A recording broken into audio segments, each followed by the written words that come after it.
আসসালামু আলাইকুম বন্ধুরা, কেমন আছেন? আল্লাহর রহমতে আমি ভালো আছি। আপনারা কেমন আছেন জানেন? আজকে আবারও নতুন এক ব্লগের সঙ্গে আপনাদের সামনে হাজির হয়েছি। আজকে আমি দেখাবো কি কি আমি বান্না করছি এটা সেটা সব রকম মিলিয়ে আমার সংসারের যাবতীয় যা কাজ আমি দেখাবো।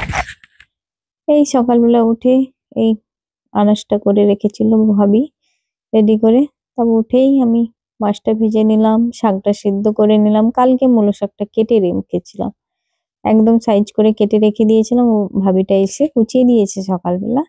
কুচাবার পরেই আমি ওটা চাপিয়ে দিয়েছি। মাছটাও ফ্রিজ থেকে বের করানো ছিল, বের করার পর রান্নাটা করে নিয়েছি, ভেজে নিচ্ছি।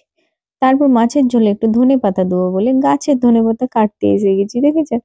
ধনেপাতাটা অনেকটা বড় বড় হয়েছে। সত্যি কথা বলতে ধনেপাতা আর একটু বড় হলে বেল দিয়ে আচার করব আমি, ওই জন্য আমি বেশি ধনেপাতাটা ইউজ করি না।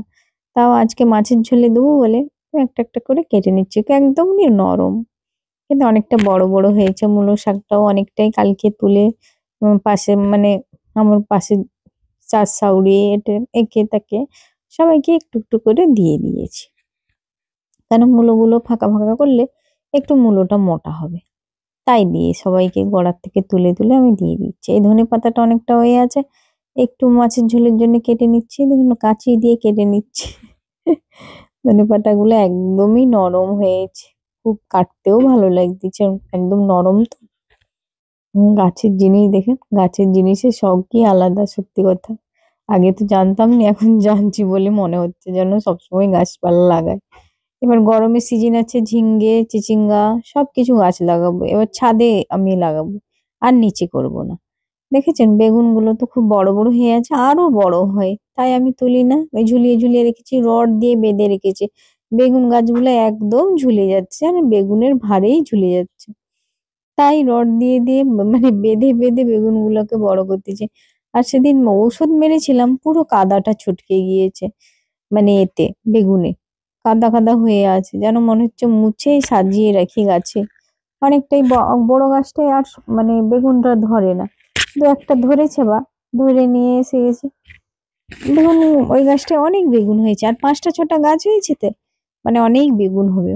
মানে রমজান মাস অব্দি মনে হচ্ছে বেগুনটা হবে, আর বেগুন কিনতে হবে না। সেটাই ভাবছি। তারপর এসে এই পেঁয়াজ কেটে রেখেছে, পেঁয়াজটা চপিং করে নিচ্ছি। আর মিক্সিতে ঘুরাবো না মাছের ঝোলের জন্য, ওই মানে চপারে আমি ঘুরিয়ে নেবো। চপারে ঘুরিয়ে নিলে ছোট ছোট হয়ে যাবে, মাছের ঝোলটায় পেঁয়াজটা হয়ে যাবে। তারপর ওটা ছাড়তে ছাড়তে হাত থেকে ঠিক ছেড়ে যাবে, জানেন? মানে ফট করে এমনই হবে যেন পড়ে যাবে, এমনই ওই চপারটা হয়। তারপর দেখে ঘুরিয়ে নিয়েছি মাছের ঝোলের জন্য পেঁয়াজটা। পেঁয়াজটা ঘুরিয়ে নিলে একদম ছোট ছোট হয়ে যায়, তখন মাছের ঝোলটা করবো, তখন পেঁয়াজটা খুব সুন্দর হয়ে একদম কাটিং হয়ে যাবে। এই চপারটাই আমার খুব সুন্দর, সব জিনিসটা গাজর কেন সব জিনিসটা কাটিং হয়ে যায় খুব সুন্দর ভাবে। আমি মাছের ঝোলের জন্য তেল দিয়ে দিয়েছি, তেল সরষের তেল দিয়ে একদম মাছের ঝোল রেডি করবো বলে, মানে ট্যাংরা মাছের ঝোল করতে তো একদম বেশি সময় যাবে না, তাই একদম কম সময়ের মধ্যে ট্যাংরা মাছটা ভাজা হয়েছিল। তারপর পেঁয়াজটাকে নাড়াচাড়া করে নিচ্ছি, তারপর যাবতীয় মশলাটা দেবো। আবার একদিকে মূলা শাক ভাজার যে গরম করে রেখে মানে সিদ্ধ করে রেখে দিয়ে আমি ধনেপাতা কাটতে গিয়েছিলাম। তারপর ওখানে পেঁয়াজ আর লঙ্কা দিয়ে দিচ্ছি। তারপর পেঁয়াজটা আর লঙ্কাটা একটু লালচে ভাব এসে গেলে রসুনটা দিয়ে মূলা শাকটা ভেজে নেবো। রসুনটা দিয়ে দিয়েছি, মূলা শাকটা দিয়ে দিয়েছি। মূলা শাকটা একটু নাড়াচাড়া করে নিই, কেন রস রস ভাব থাকে, যতই ছাঁকনিতে ছেঁকে রাখলেও মূলা শাকে একটু রস রয়ে যায়। তাই জন্য মূলা শাকটাকে একদম ভালো করে মানে মানে রসটা বের করে নিতে হবে, একদম নরম মূলা শাক, তাও রসটা রয়ে যায় যেন মনে হয়। তারপর মাছের ঝোলে হলুদ দিয়ে দিয়েছি, লঙ্কা, জিরে ধনে গুঁড়ো আর একটু জল দিয়ে দিয়ে দিচ্ছি মাছের ঝোলটা। ট্যাংরা মাছের ঝোল মানে একটু ঝোল বেশি দিয়ে ট্যাংরা মাছটা সেদ্ধ করতে হবে, নাহলে ট্যাংরা মাছ ভাজা হয়ে গেলে এতটাই শক্ত হয়ে যায় যেন ইয়ে। আর শাকে দেখুন একটু চিনি দিই আমি, চিনি দিলে দেখবেন শাকটা যেন মিষ্টি মিষ্টি ভালো লাগে আর খেতে ভালো লাগে, করে দেখবেন আপনারাও, খাবেন, বেশ ভালো লাগে। ট্যাংরা মাছের ঝোলটায় ট্যাংরা মাছ দিয়ে দিয়েছি, ভাজা ট্যাংরা মাছ। তারপর ঢাকা দিচ্ছি, কারণ ট্যাংরা মাছটা না সিদ্ধ হলে আবার খেতে ইচ্ছে করবে না। তারপর আমার ছেলে মেয়ে তো জানেন একদমই মানে মাংস ছাড়া ভাত খাবে না, তাই মাংসটা বের করে আমি রেখেছিলাম, সাথে চিলি চিকেন করব বলে। চিলি চিকেন করে ডিম, কর্নফ্লাওয়ার আর একটু আদা রসুন পেস্ট আর কস্তুরি মেথি, নুন, হলুদ, লঙ্কা সবকিছু দিয়ে মাখিয়ে রেখে দিয়েছিলাম। মাখিয়ে নিয়ে তেলে ফ্রাই করে নিচ্ছি, কেন ওরা আস্তে আস্তে আমার ছেলে আস্তে আস্তে এটা রান্না হয়ে যাবে। কেন ও ছেলে মাংস স্পাইসি কোনো জিনিস না হলে ভাত খাবে না। কোনো মাছের আইটেম দেখলেই বলবে আমি আজকে ভাত খাবো না, কিন্তু অতিরিক্ত খিদেই থাকবে তাও ভাত খাবে না।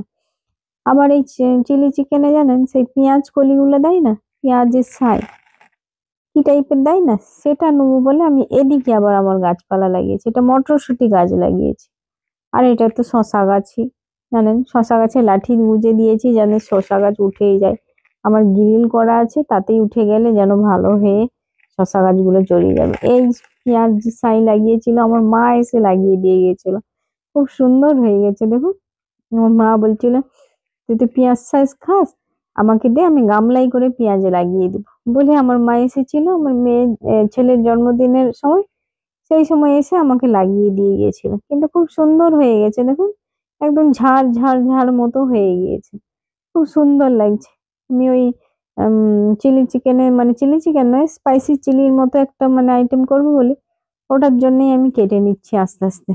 ওরা যে কি সবুজ সবুজ দেয় ওটা তো জানি না, পেঁয়াজ কলির মতোই দেখতে লাগে, তাই আমি বলছি পেঁয়াজ কলি দিই কিরকম লাগে, বেশি দিই না, একদম নরম হয়েছে তাই হালকা হালকা করে কাঁচিতে একদম সাইজ করে করে কেটে নিচ্ছি, যেহেতু যে আবার আমি কাটবো ওই জন্য এখান থেকে একদম সাইজ করে করে কেটে নিচ্ছি। আমার পাশের চার শাশুড়ি বলছে বৌমা পেঁয়াজ সাই কি হয়েছে তুমি যে কাটছো, আমি বলছি হ্যাঁ অনেকটা বড় বড় হয়ে গেছে তো তাই কেটে নিচ্ছি। এর সামনের দিকে এগুলো লাগিয়েছি অনেকটাই, দেখুন খুব গছা গছা পেঁয়াজ ছাই কিন্তু হয়ে গিয়েছে, এরকম হবে বলে আমি বুঝতেই পারিনি। আমার মা বলেছিল লাগিয়ে দি, বেকার কেন কিনবি, সারা এখন 3 মাস 2 মাস 3 মাস খাওয়া হবে। আমি বলছি হ্যাঁ হ্যাঁ সেটাই তো দেখেই বোঝা যাচ্ছে, পেঁয়াজগুলো ছাইগুলো খুব সুন্দর হয়ে গেছে দেখুন, কোনো কিছুই নয়, কাদা দিয়ে এমনি গ্যাথা হয়ে গেছে, ব্যাস হয়ে গেছে। পেঁয়াজ ছাইগুলো সাইজ করে কেটে নিয়েছি, আবার এসে গিয়েছি রান্নার দিকে, কিচেনে হাসতে হাসতে চলে আসতেছি। ভাবি বলছে তোমার কি করবো, আমি বলছি কি করবো, ভিডিও করি আর ওই কাজ করি, আর কি করবো। দেখছেন একদম ক্রিস্পি করে ভেজে নিয়েছি, সস গুলা বের করে নিয়েছি, এটা সয়া সস আর এটা চিলি সসটা আমি সয়া সসটা সয়া সস বলছি, চিলি সস আছে মানে কাঁচা লঙ্কার চিলি সসটা আর টমেটো সসটা, সয়া সসটা দিই না, সয়া সসটা খেতে নেই বলে আমি ইউজও করি না সয়া সসটা। তারপর ফ্রাই করা চিকেন গুলো সব দিয়ে দিচ্ছি, দিয়ে এবার একটু হালকা নুনটা একটু লাগবে বলে মনে হচ্ছে তাই একটু নুন দিয়ে দিচ্ছি, নুন দিয়ে এই যে চিলি সস দিচ্ছি, মানে কাঁচা লঙ্কার চিলি সস আর এটা টমেটো সস দিয়ে একটু নাড়াচাড়া করে নিচ্ছি, একটু জল দিয়ে ফুটাবো।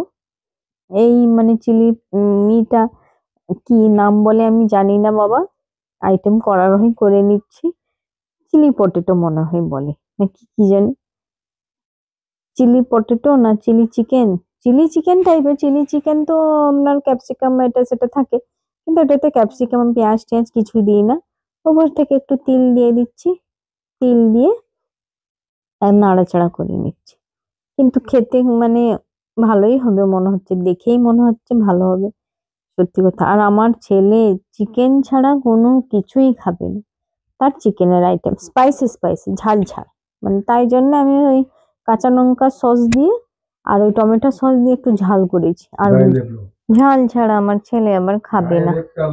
খুব সুন্দর হয়েছে কিন্তু, একটা খেয়ে দেখলাম সব কিছু ঠিকই আছে, তাই জন্য পাশে অডিও দিচ্ছে আমার ছেলে আর আমার হাজবেন্ড কথা বলেই যাচ্ছে। অনলাইন থেকে জানেন এটা নিয়েছি, এই কেক টেক এটা সেটা করার জন্য, ডিম ফাটার জন্য খুব ভালোই হবে জানেন, ভাবছিলাম খারাপ আসছে, তারপর একটু চালিয়ে দেখলাম না না কম পয়সায় বেশ ভালোই জিনিস এসেছে, খুব কম লাইনই বা 700-800 টাকা নিয়েছে, ভালোই হয়েছে, যদি 2-3 মাসও চলে বেশ ভালো ইলেকট্রিক জিনিস একটু। তারপরে এটা সারাতে এসছে জানেন, ওটা কে আমাদের ছেলের অনুষ্ঠানের সময় কে একজন বসে গিয়েছে পুরো, মানে ওটা চাপে পুরো নেমে গিয়েছিল, তাই আমার দাদা লোক পাঠিয়েছে, এসে গেছে লোক সারাতে। এটা আমার স্যানো দেওর বাবা মোটরসাইকেলে করে আসছে, আমি পুরোনো ঘরে যাচ্ছি। বলে কোথায় যাবে, আমি বলছি যাই, আমার জায়েরা তো আসছে নি, আমি একটু রান্না বান্না হয়ে গেছে একটু ঘুরে আসি। এই করে আমি মানে হাঁটতে হাঁটতে আসতেছিলাম, ওর সঙ্গে দেখা হয়ে গেল জানেন। বলছি যে ওটা আমার বাড়ি।